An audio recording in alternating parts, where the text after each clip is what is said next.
Welcome back. All right, so I want to talk about the Canucks. Yeah, I don't have the reverse retro yet. So there's always all the debate on the Canucks and how they're built wrong, which, I mean, on some level, it's true, right? This is a team that hasn't made the playoffs consistently in a very long time. And I wanted to talk about this because I think it's a more complicated issue than it necessarily gets credit for. And at the same time, there are two dates in this team's history that I think have caused the current conundrum that they find themselves in. July 23rd of 2021, one of his final moves as general manager, Jim Benning, acquires Oliver Ekman-Larsson and Connor Garland in exchange for Louis Eriksson, Jay Beagle, Antoine Roussel, and at the expense of a 2021 first, which became Dylan Guenther, a 2022 second, which was then traded by the Coyotes to Minnesota, which Minnesota used to draft Hunter Height, and a 2023 seventh, who, of course, we don't know who it's going to be yet. Now, at the time this deal went down, I didn't like it. Trade video is still on the channel, and I didn't like it. The more time goes on, the less I like it.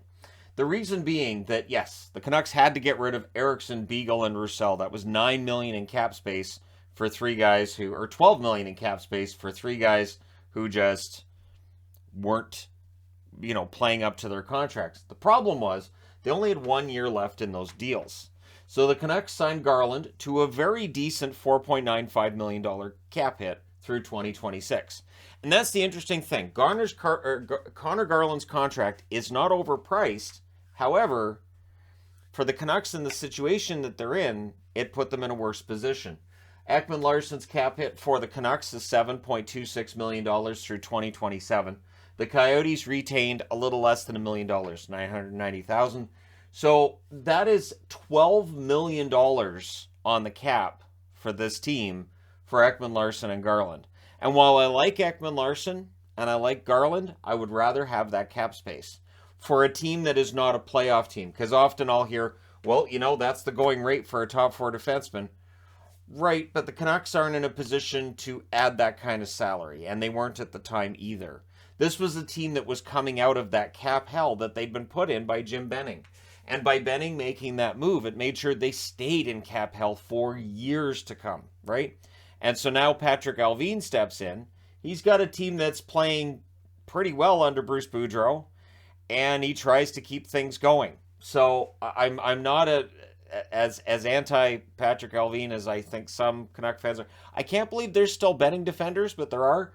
So July 1st, like I tried at one point and I defended him for a while and then I just couldn't. July 1st of 2019, again, a Jim Benning move. They signed Tyler Myers for 5 years, $6 million per season. That expires not this year, but next year. And there's discussion about Tyler Myers and whether or not his contract might get traded to Ottawa and that Zaitsev would be coming back to Vancouver. There's enough smoke there that there might be fire. But it's interesting. I think the idea of moving Myers' contract is simple. If you move Myers' contract, you can re-sign Bo Horvat. The discussions about Horvat, of course, have been along the lines of, well, he's done. He's gone. Every year, Canucks fans are very consistent.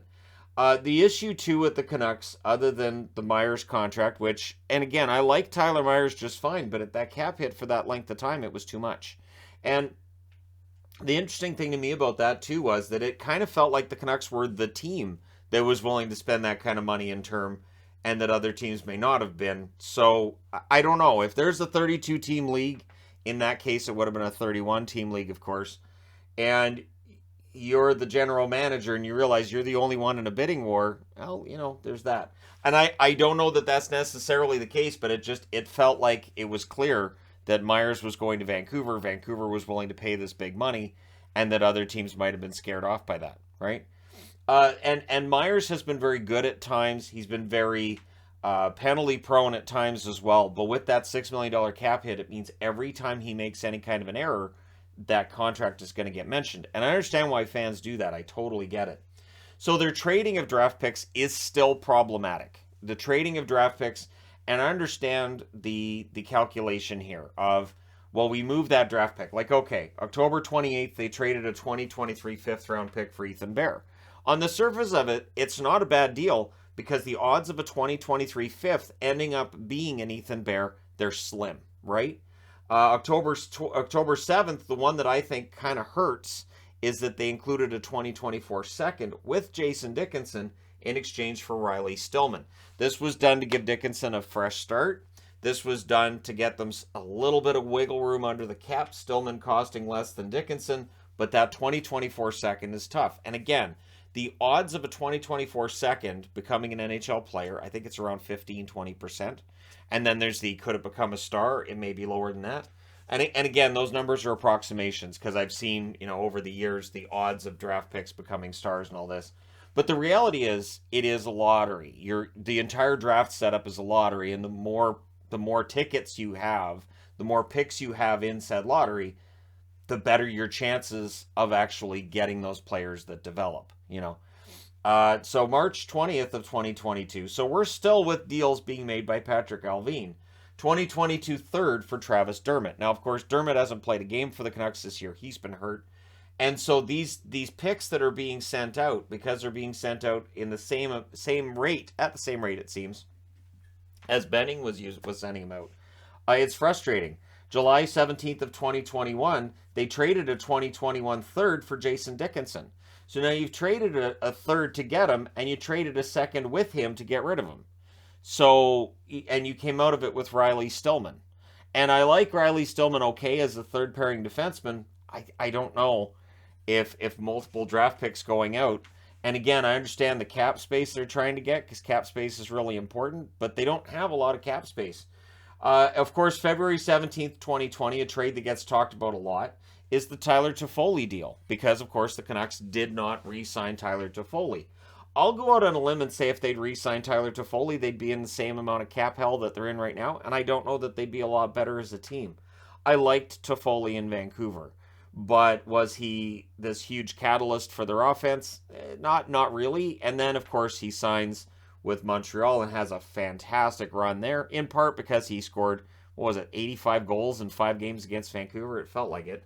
But they traded a 2020 second, a 2022 fourth as part of the Tyler Toffoli trade. Now, everybody lost it because Tyler Madden was a part of that deal.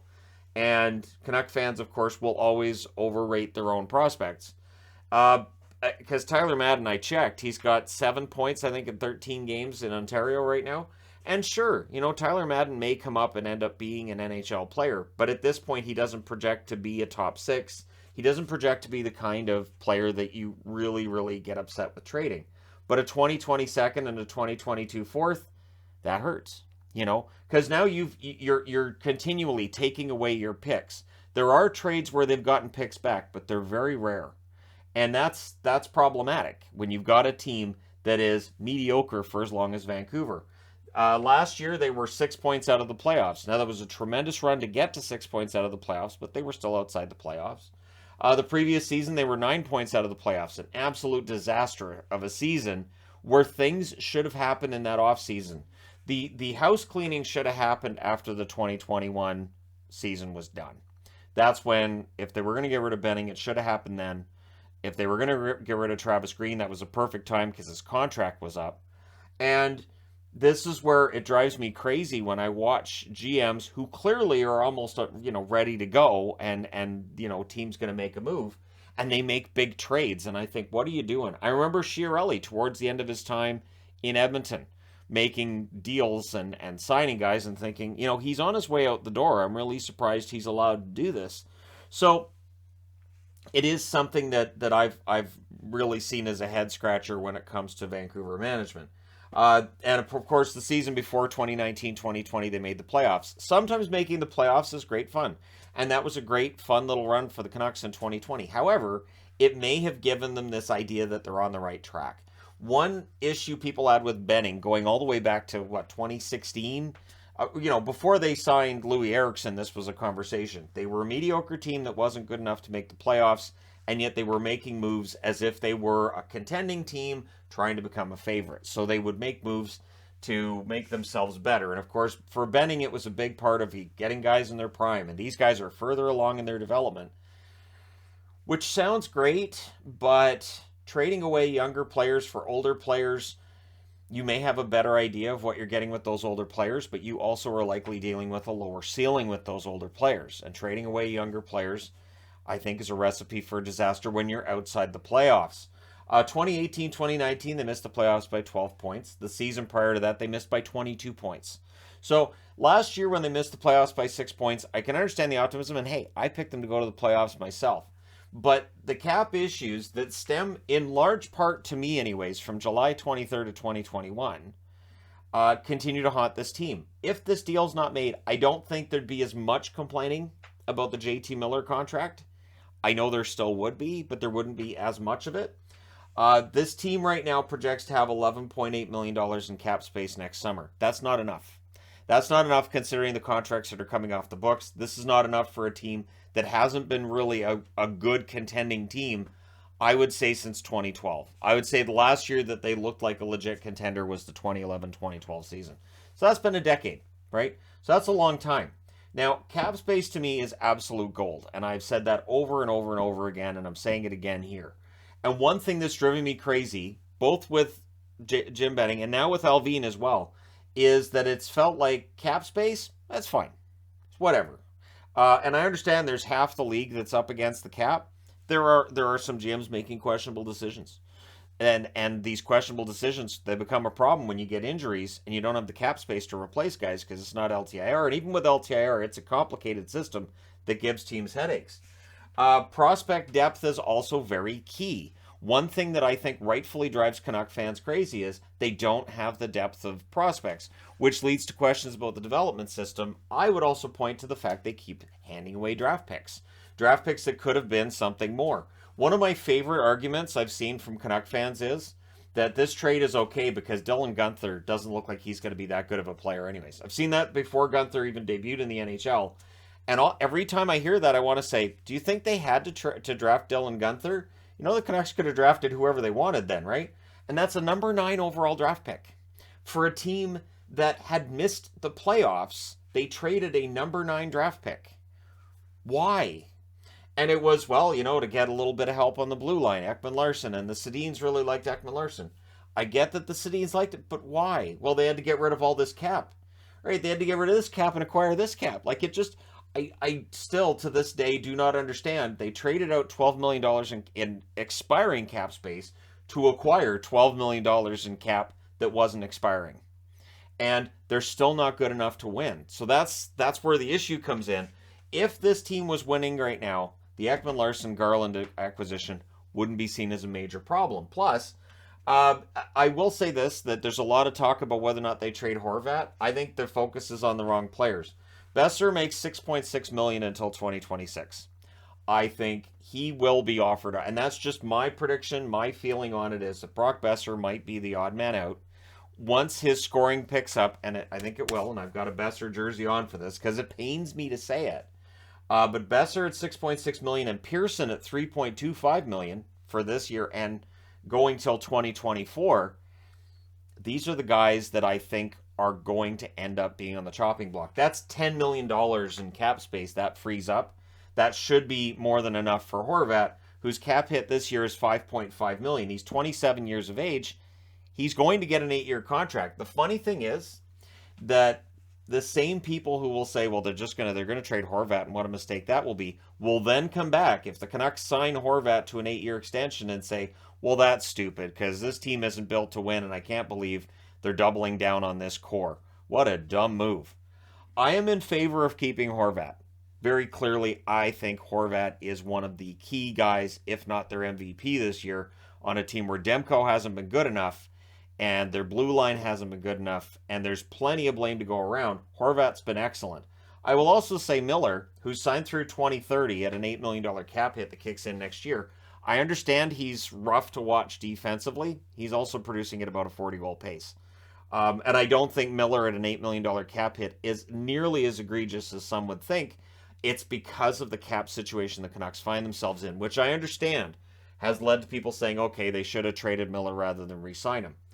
I think what's happened is we've got a brain trust now that understands what they need to do. The problem is they're not making the cap space to make it work. And honestly, it's become such this jumbled mess with Vancouver. I'm hoping the team turns it around because to me personally, I don't know that they can trade their way out of this. I think if anybody's looking for this magic elixir, that there's going to be a couple of trades made during the season, and maybe they make a trade at the draft table, and then next year things are getting better, I don't know. And I don't feel like there's an appetite for any kind of a rebuild. And honestly, this team, like I said, hasn't been contending since 2012. They've got a lot of decent young players in their lineup. And so I think it's a matter of make your cap space, get that flexibility, and then use that cap space like Carolina did in the offseason to pick up Brent Burns. Like, you know, and Pacioretty, and they gave up what? Like this is a situation where San Jose, we're in deep trouble. All right, well, give us Burns. All right, cool. Vegas, always in trouble. We want to, well, Pacioretty, you want Coughlin as a throw-in? Sure. What will you give us back? Nothing. Sounds good. Cool. All right, good. We'll keep your number on speed dial. These are the kinds of moves Vancouver hasn't been able to make. Get a player for nothing because they have cap space. And because of the fact that this team has only made the playoffs once since 2015, that is damning both of Benning and also of Alvin at this point. So we're up to about a year since Alvin took over. I am discouraged by the fact they keep trading draft picks. I'm discouraged by the fact that they are not getting better. But at the very least, the right things are being said. And I don't like to pass judgment on a general manager until they've been on the job for, I'll say, at least 3 years. And I say that because I want to see them go through a couple of drafts, see how their draft picks develop and that kind of thing. But I know it's a hot topic always around this area, so there you go. And don't worry if you're going to say, oh, it's another video on the Canucks. I will be putting together a video on a different team later on today as well, and having discussions about how that team's doing. So stay tuned for that. Let me know your thoughts in the comments section below as always. Don't forget to hit like and subscribe if you're browsing your way through, you just happened upon this video. Thank you guys so much for watching, for all your support. I will talk to you again soon.